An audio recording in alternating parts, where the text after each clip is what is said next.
Vitamins, minerals, enzymes, dietary fibre రావడానికి ఒక మంచి మార్గం ఏంటి? సిద్ధార్థ యోగ విద్యాలయం ప్రపోజ్ చేస్తున్నటువంటి జ్యూసెస్. ఆ జ్యూసెస్లో మీ అందరికీ గతం నుంచి చెప్తూ వస్తున్నవే ఇవి ఎంత అద్భుతంగా ఫలితాలు ఇస్తున్నాయంటే పుదీనా, కొత్తిమీర, తులసాకు జ్యూస్, మునగాకు, కరివేపాకు juice, carrot beetroot juice, mixed vegetable juice, అలాగే గోధుమ గడ్డి జ్యూస్, తవుడు జ్యూస్, ఇట్లా ఎన్ని రకాల జ్యూసెస్లో మనం ఇమ్యూనిటీ పెరగడానికి అద్భుతమైనటువంటి ఇమ్యూన్ బూస్టర్స్గా వాడుకోవచ్చు. మార్నింగ్ టిఫిన్కి హాఫ్ అన్ అవర్ ముందు ఒక గ్లాస్ జ్యూస్ తాగండి, దానిలో తేనె నిమ్మరసం యాడ్ చేసి. ఈవినింగ్ 4:30కి ఒక గ్లాస్ జ్యూస్ తాగండి, తేనె నిమ్మరసం యాడ్ చేసి. ఇవి ఎంతగా మిమ్మల్ని కాపాడుతాయో. అలాగే మరొకటి, 3 పూటలా ఉడికిన ఆహారమే తీసుకోవడం అనేటువంటి పద్ధతి మనకు ఉపయోగపడదు ఈ టైంలో. ఖచ్చితంగా ఏం చేయాలంటే ఉదయం, మధ్యాహ్నం, సాయంత్రం 3 సార్లు తినేదానిలో ఒకసారి పూర్తిగా ఉడికించిన ఆహారం తీసుకోండి.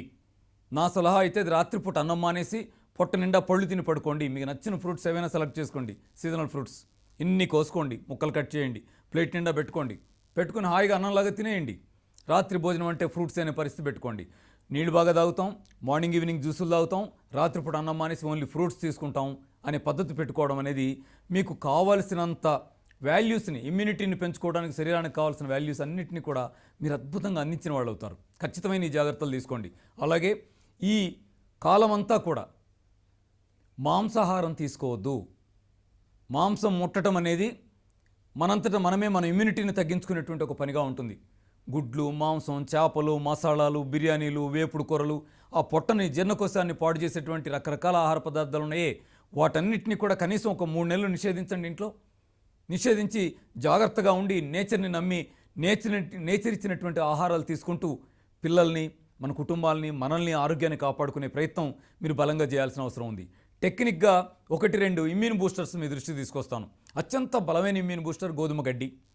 మీరు పొద్దున, సాయంత్రం గ్లాసు గోధుమ గడ్డితోటి జ్యూస్ తయారు చేసుకొని దానిలో తేనె నిమ్మరసం కలిపి తాగారనుకోండి, అది పవర్ఫుల్ యాంటీబయాటిక్గా పనిచేస్తుంది, మంచి ఇమ్యూన్ బూస్టర్గా పనిచేస్తుంది.